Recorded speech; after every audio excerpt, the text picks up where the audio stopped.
Welcome to What's Going On, the weekly podcast and videocast of First United Methodist Church in Yankton, South Dakota. Hi, and welcome to this week's episode of What's Going On. I'm Pastor Katie here at First United Methodist in Yankton, South Dakota, and I'm glad you could join me for this episode. It is August, and it is a big week in the life of the church. There's a lot happening this week, but the big thing I want to talk about is what's happening Friday night, Saturday morning, and Sunday morning, and that is our Vacation Bible School.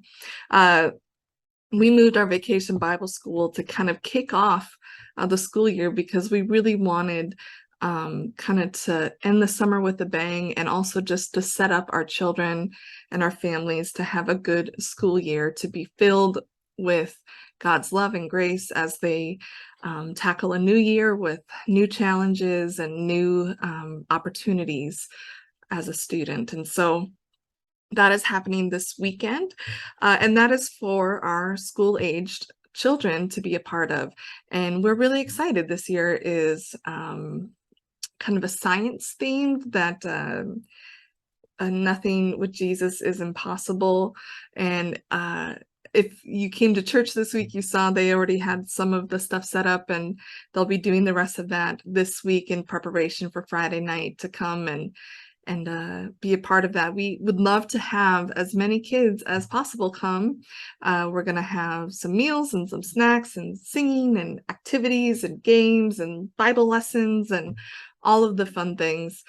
And then that really kind of leads into the fall programming, really, because it's August and school starts this month, and our big changes in the life of the church start this month.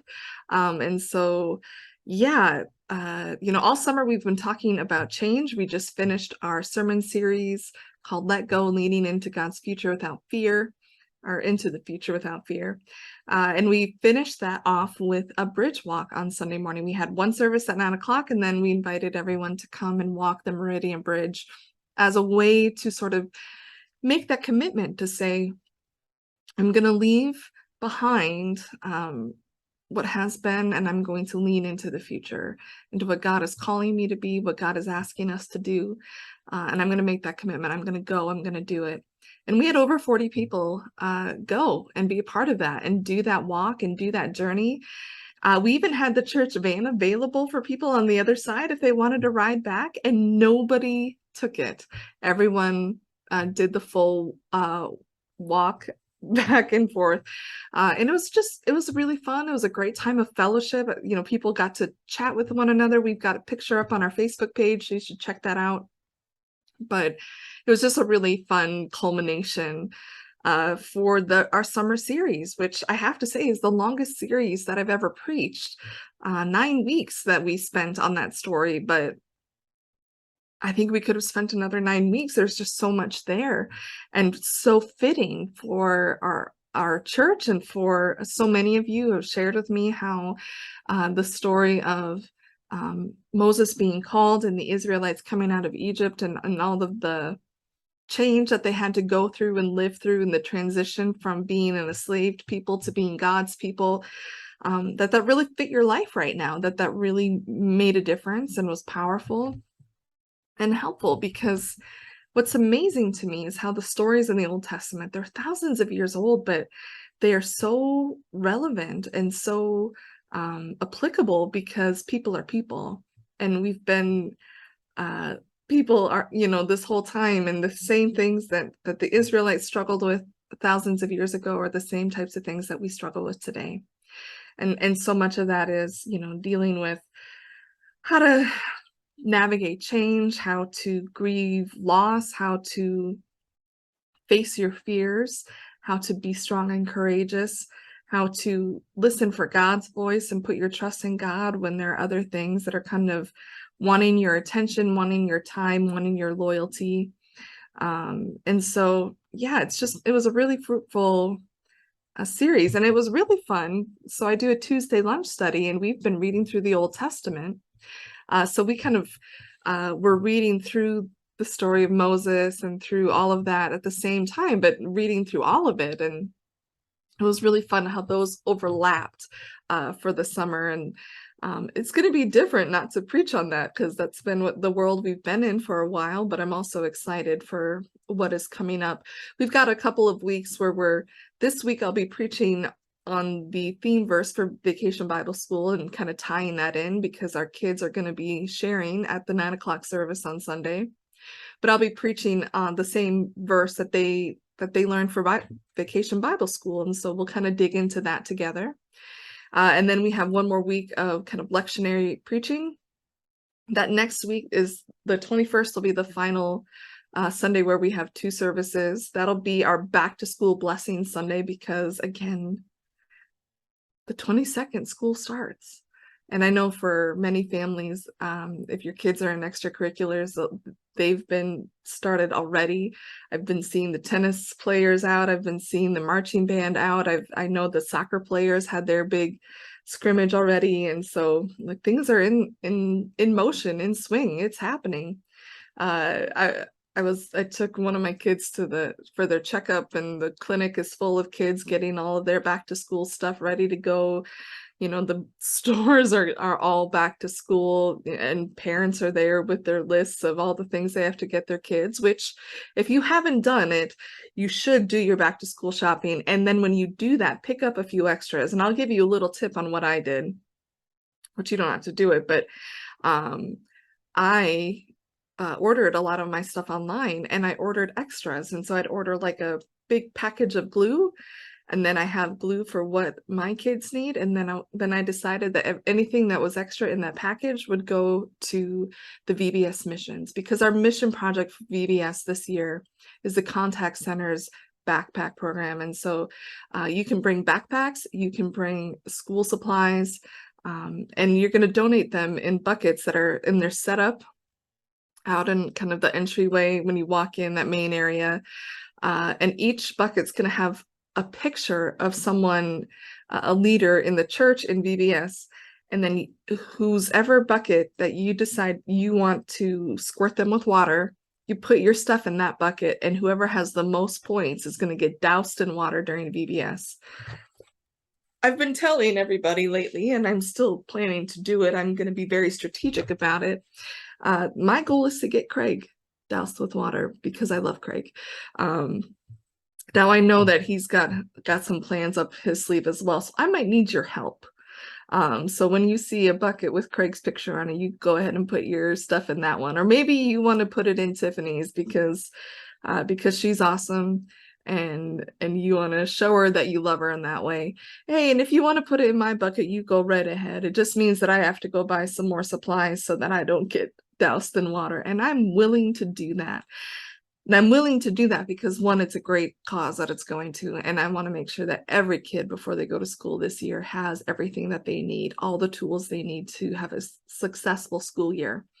And two, I just love hanging out with you guys, and I love VBS, and I love being a part of all of it. And so I'm happy to do that.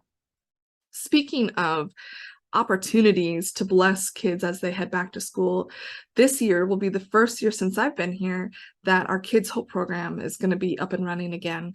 And I am so excited. I just finished all of my Kids Hope mentor training online this last week because I will be a new mentor this year. And I would love to see you be a new mentor as well, especially if you're retired. Maybe you're recently retired and you're like, I don't know what I'm going to do with myself. Why not dedicate 1 hour a week to a kid who could really use it, who could really use having another adult in their life that lets them know that they are important, that they are valuable, that they are worthwhile, that they are worthy of love and affection and attention. The Kids Hope program is an incredibly valuable and useful tool. And we definitely want to be supporting and loving our teachers and our administrators, and this is one way that we can do that because our teachers can't meet every need of every student every day. It's just, they have so much on their plates. If you want to talk to, I think, literal angels in our community, you go talk to nurses and you go talk to teachers. That's my opinion, but I stand by it because these are people who have great, great love and compassion for others who are choosing professions that really make a world of difference. And there are also two professions that are quite difficult to do right now because of the current climate of the world, because there are so many people who have made it their mission in life to make life difficult for our teachers and for our nurses. And so I would say, if you want to be a blessing to people this year in Yankton, this is a great way to do it. Consider being a mentor and consider investing an hour a week in the life of a child, because that might make the difference for them in their entire life. That might be the thing that they need to believe in themselves, to have that little extra oomph in their week, something to look forward to, another person that knows them, knows their name, cares about them, and shows up for them. I don't think we can underestimate the power of that. So often that's something that we long for as adults as well, is just have someone who shows up for us, who cares about us, who's there to listen to us, who's there to support us, who's there to help meet some of the needs that we have in our own lives. So let's turn around and do that for a child. Wouldn't you want that? If your child needed that kind of extra attention, wouldn't you want there to be someone to help love and support them? I hope so. And so I'm really excited about that. You can still sign up for that. There's a sign up sheet in our mission area. We are going to be looking at really making that mission area kind of a permanent fixture in that part of the lounge. And so that's going to be the place always to look for opportunities to serve, opportunities to give back, opportunities to love our neighbors as ourselves, because our faith is only as good as how we live it out. And so it's not just enough to say you believe, it's not just enough to come and receive, but we are all called to give. We are all called to serve. We are all called to be workers in the kingdom of God. And so that area is the area for some of the ways that we have been putting out there for you to do that kind of work. And so we have the Kids Hope sign up. We have the garden that we've been doing this summer, which, by the way, we need people who know how to can and who have a little bit of time to help us use the produce that is in the garden. If you are interested, or at least interested in kind of helping that process along, contact Marilyn Elwood. Marilyn has been kind of the spearhead for this community garden effort, but canning is not her forte, and she'll tell you that from the get-go, that canning is not her forte. And so we do need some people who have those skills, who have that knowledge, that can pass that on. And if you have some of that equipment, either canning, the canning stuff, the lids, the other part of the lid,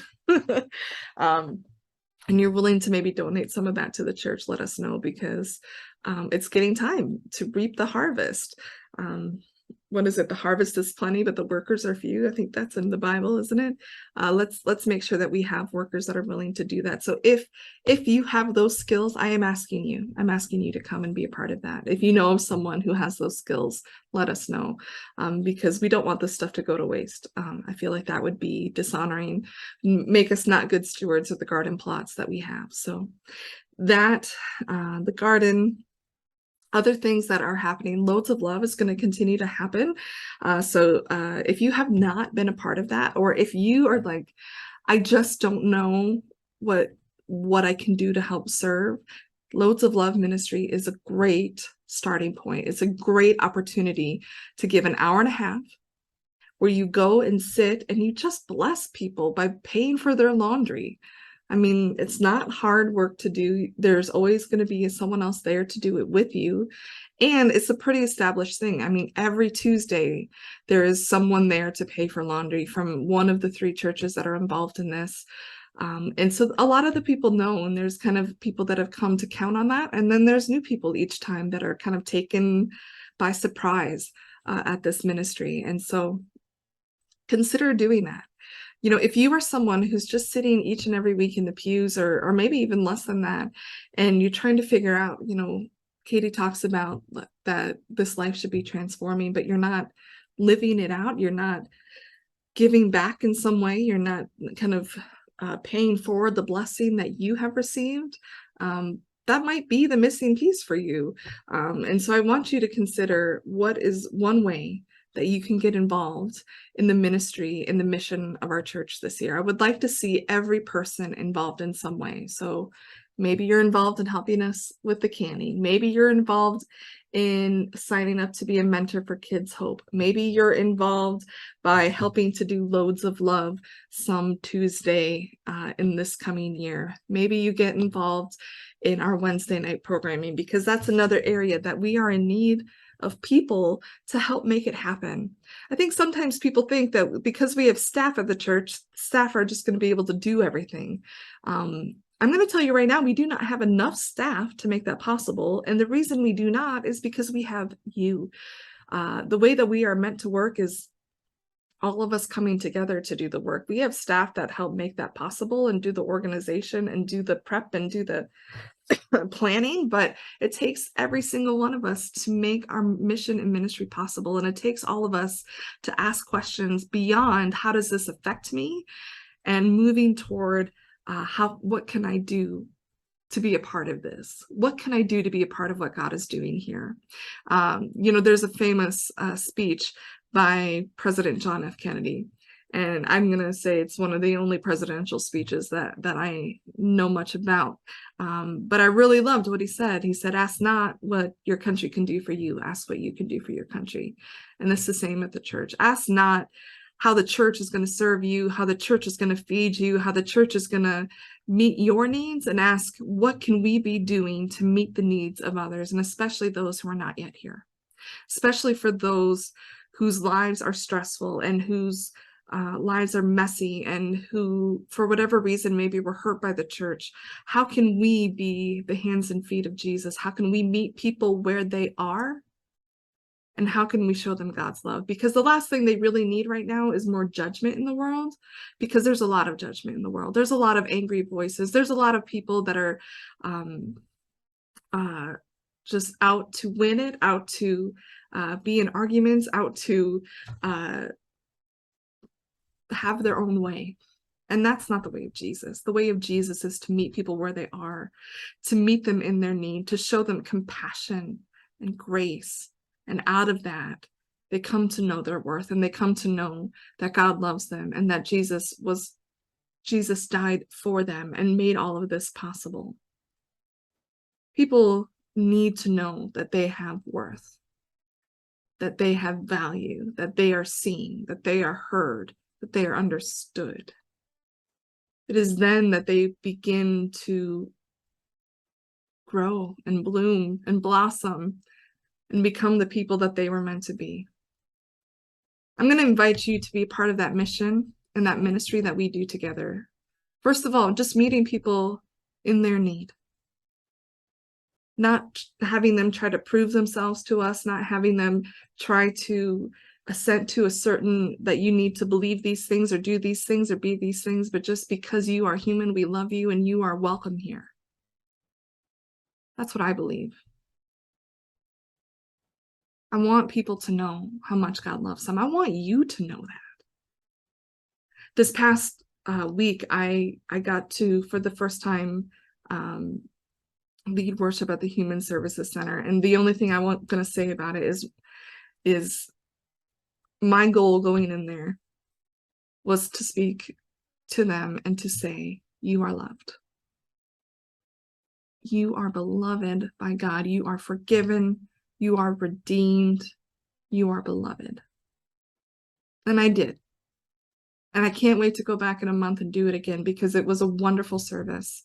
It was impactful and meaningful. And I believe that God's Spirit was there before I got there. And I received just a great amount of joy getting to be in worship there.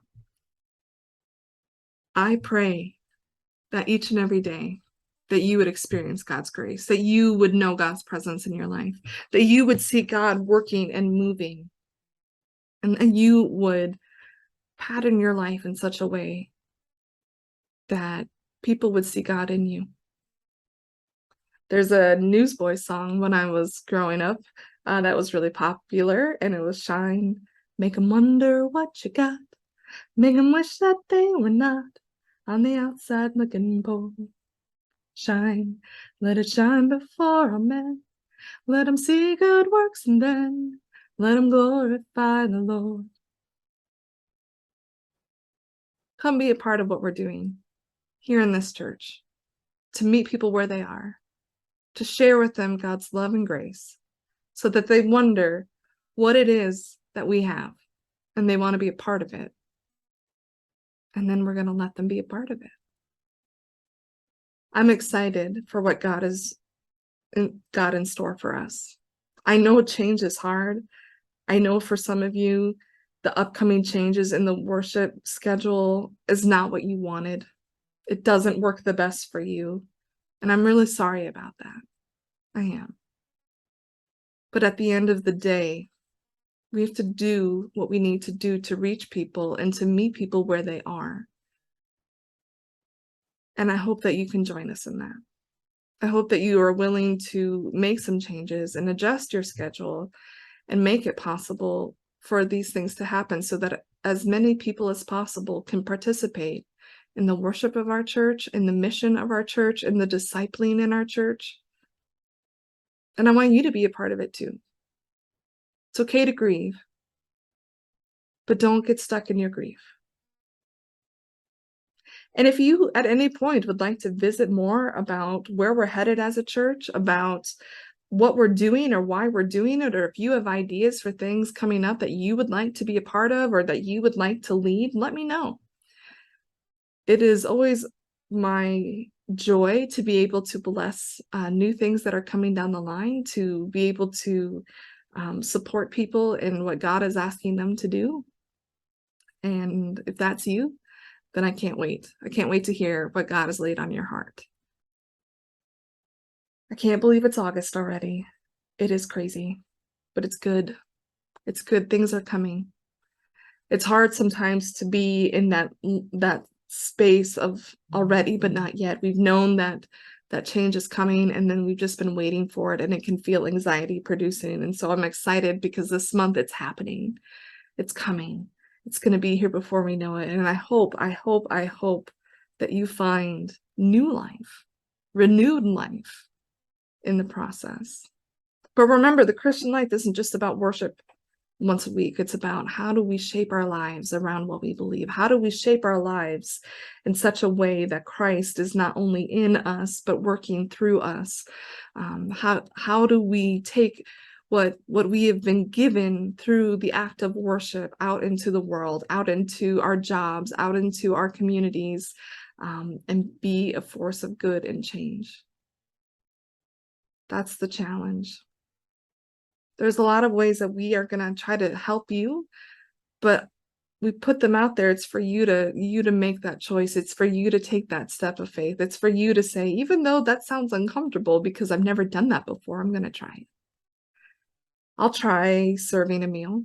I'll try singing a song. I'll try paying for laundry. I'll try it. What if that's my challenge? That's going to be the challenge. What are you going to try this year? What is one thing that you've not done before that you're going to try this year? Maybe what you're going to try this year is being on leadership team. Maybe what you're going to try this year is helping me with announcements. Maybe what you're going to try this year is ushering. Maybe what you're going to try this year is helping in the nursery. Maybe what you're going to try this year is a new Bible study. Maybe what you're going to try this year is the small group. What is it that you want to do? Where is it that you want to grow? Maybe what you're going to try this year is having coffee with the pastor. And if you don't like coffee, I'm pretty open. I hope that's one that you do, especially if you've never done it before. So those are my challenges to you. If you're watching this on our YouTube page, don't be afraid to comment what you're going to try this year, or send me an email or a text message or give me a call. I'd love to hear what you're going to commit to. I'd love to hear what you're going to try this year. Because what are we doing? If we're not doing our faith, what are we doing, right? All right. Well, until next time. If I don't see you at VBS, I'll hope to see you on Sunday at worship. Until then, God bless. Thank you for joining us on this episode of What's Going On, a video and audio podcast of First United Methodist Church in Yankton, South Dakota. We'd love to have you join us for worship on Sundays, and we have two options available. 9 a.m. is our contemporary service, and 10:30 a.m. is our traditional service. You can find those online as well at our website, www.firstumcyankton.org, or on YouTube.